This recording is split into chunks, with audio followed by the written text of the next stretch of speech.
How is it going, everyone? Today I'm here to review the Fox premiere of Friday Night SmackDown. Without wasting any more time, let's go and jump right into the video. I thought it was a very fun show. I had a great time watching it.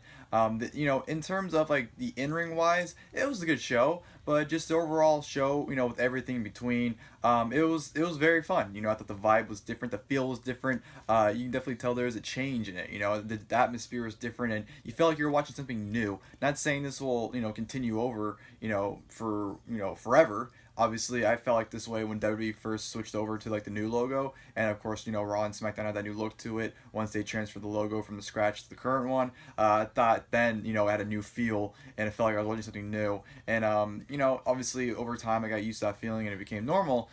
So obviously that can easily change, but as of right now, from this show, and hopefully they keep the momentum going forward, it feels new. And hopefully they can continue with fresh stuff and make me interested and want to see what's going on. I was a little disappointed at the lack of I don't want to say celebrities, but the lack of legends.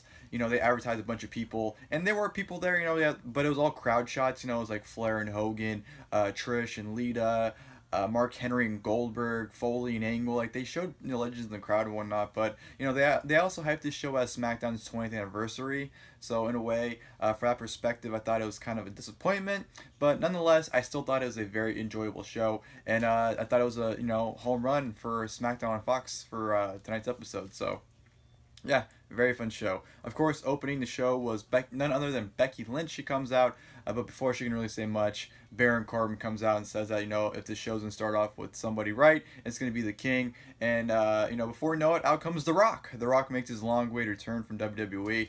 The crowd for this segment was absolutely awesome. They were so fucking loud and electric.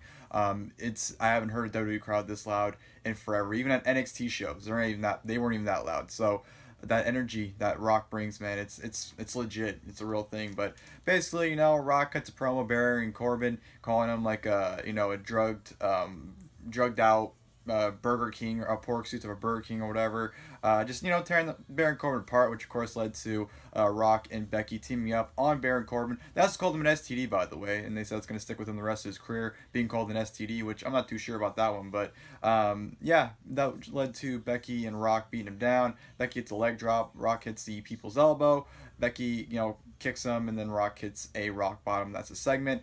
It was a lot of fun, even though it's not going to go anywhere. It's one of those, legend segments where they come back and they do a huge thing. It was very enjoyable. That was very fun. The crowd, like I said, was very electric in the promo as well. It was great seeing Rock back. He hasn't been seen on WWE programming in I don't know how long. I know it's been a very long time, but it's been quite, it's been a while. So it's good to see him back.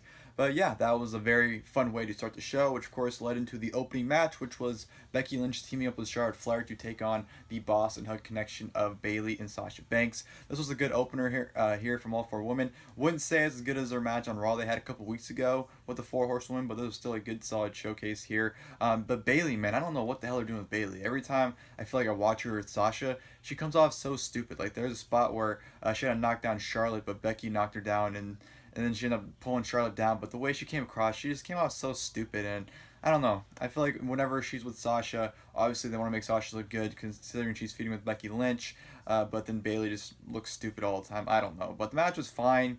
Not really much to it. Charlotte hit a natural selection for a near fall before Sasha Banks broke it up, which led to a huge brawl to the outside. Charlotte hit her moonsault to take out Sasha and Bayley. Threw Bayley back in the ring, locked in the figure 8 in which Bayley submitted. So Charlotte and Becky Lynch were your winners of this match. Like I said, it was a good match, but just not as good as their one from Raw a few weeks ago.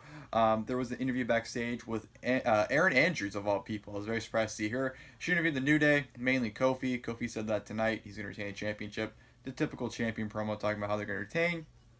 And then that led into what was supposed to be a champion versus champion match between Seth Rollins and Shinsuke Nakamura. Of course, a rematch from Survivor Series from last year.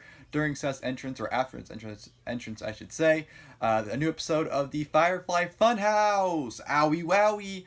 Okay, I regret doing that. I really apologize. That came out terrible. But yeah, it was a very entertaining episode. Definitely better from the episode from this past Monday on Raw. And it was a great way to hype up the match at Hell in a Cell. And then it leads into the match. Nakamura and Rollins just have about a minute sprint. It was a very fun sprint, though. They had a lot of great exchanges, very, very fast paced. So the minute they got, it was very, very impactful and useful. Shinsuke Nakamura went for the Sasha with Rollins was able to duck. His super kick was following up or setting up for the stomp. And then out of nowhere, the lights go out. The Fiend appears. Rollins runs up the stage to try to avoid him, but where's the Fiend? On the stage, locks in the mandible claw, and then just chucks Rollins off the stage. Man, that was such a little thing, but such a great touch. Just throw Rollins off the stage. You know, say fuck you and get off the stage. I love that touch. But yeah, like I said, the sprint they had for the minute they had with the sprint was very fun, entertaining. But you know, the point I guess was to get more hype with the Fiend and Seth Rollins, and I felt like they accomplished that, especially with the addition of the Firefly Funhouse we saw as well. So yeah, that was great stuff. And of course, it led into the career versus career ladder match between Kevin Owens and Shane McMahon. This was a lot of fun. Obviously, on the show, this would be the best match. It was very entertaining. Both guys went out there and beat the shit out of each other, and I loved absolutely every second of it. Of course, the huge spots featured, you know, Shane hitting Owens with the ladder, setting him up on the announce table, and then of course doing his signature elbow drop through the announce table onto Kevin Owens. And then of course, once they come back from commercial after that, because that's what led into the commercial, Owens sets up Shane on a ladder, ends up hitting a frog splash off the top through a ladder on the Shane on the outside. Awesome spot there. I really enjoyed that one.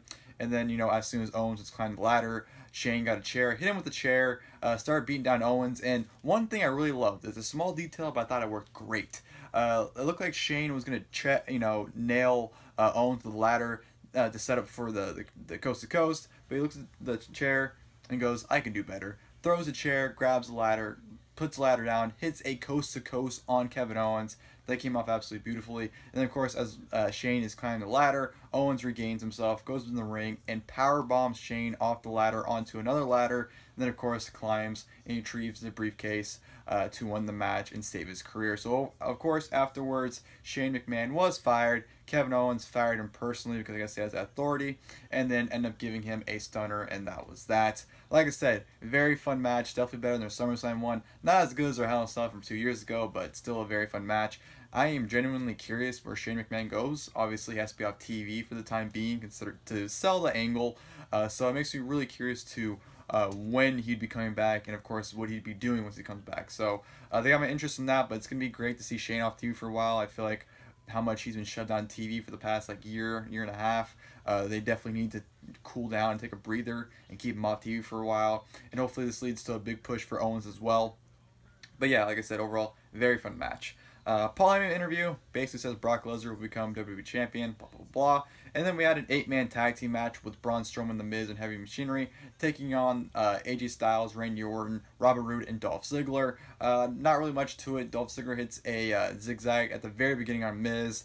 And then, you know, everyone's doing their thing where they're hitting a finish on each other, taking each other out. And then Strowman got the hot tag, took everyone out with the shoulder blocks on the outside, hit a power slam on Dolph Ziggler. 1, 2, 3, wins the match for his team. And then undefeated boxer by the name of Tyson Fury, who I'm not really familiar with because I don't watch boxing, obviously. But obviously he's undefeated in boxing. They did a whole thing with him and Strowman to the point where he actually hopped the barricade and security to take him out. So I'm not sure if that could lead to a potential WrestleMania 36 match. It would not surprise me at all. I mean, they did that with Big Show and Floyd Money Mayweather at WrestleMania 24, so why not recreate that kind of for WrestleMania 36 with Tyson Fury and Braun Strowman? I mean, it puts Braun Strowman in a big match for WrestleMania too, I guess. It's a big focal point because I'll probably get a lot of press for that match, so I don't mind it. Obviously, like I said, it could be safe for WrestleMania. They can easily not do anything with it and then just pick it up, you know, WrestleMania time, so I wouldn't mind that. But yeah, I thought that was very odd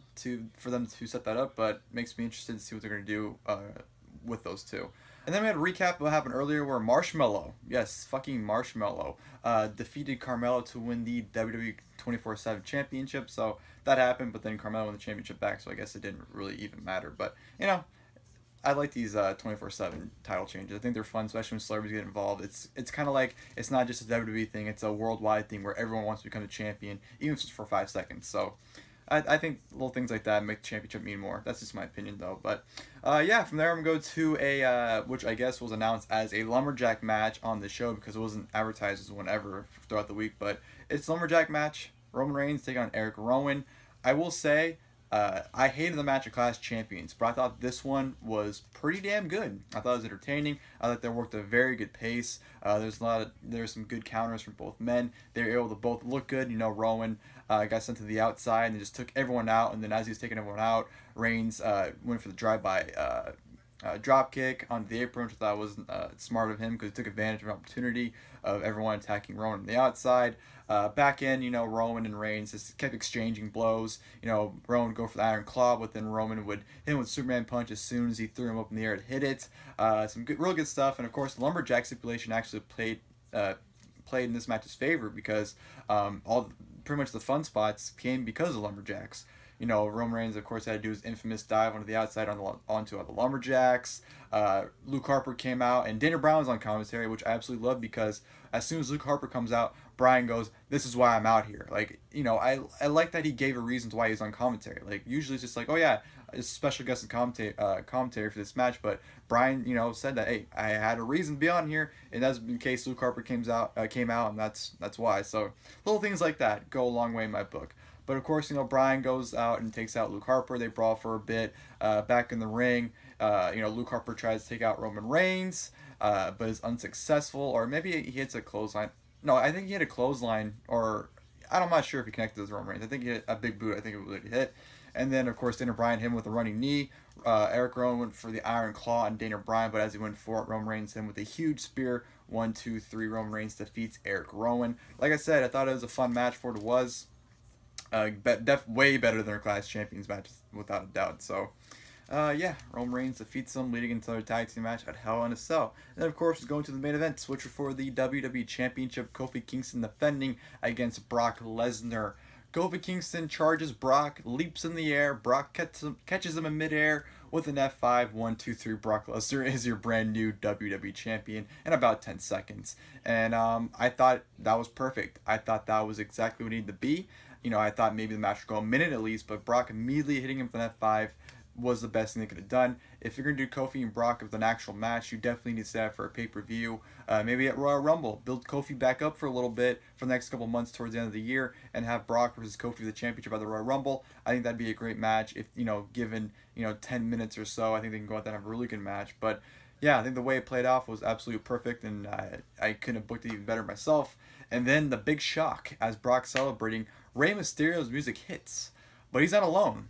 With them is Cain Velasquez, yeah, who's been making, you know, had pretty good buzz about a week ago with his what was his AAA match he had. I saw the gifs and everything of him doing all the lucha shit. So he's got some buzz about him, and you know, obviously he's breaking more into wrestling, and you know, the whole thing. Obviously they have history in UFC. So Velasquez comes out, charges Lesnar, starts beating him down. Lesnar runs out. Lesnar teases to get back in the ring, but Lesnar's like, nah, I'm good. And that's basically how the show ends, with Velasquez and Lesnar staring down for about 5 minutes, it seemed like. So from what I understand, for what's rumored, actually, I should say, right now, that's going to be Lesnar and Velasquez at Crown Jewel. They're not going to save it for WrestleMania or anything like that, which I don't think that match should be saved for WrestleMania. I don't really care to see it.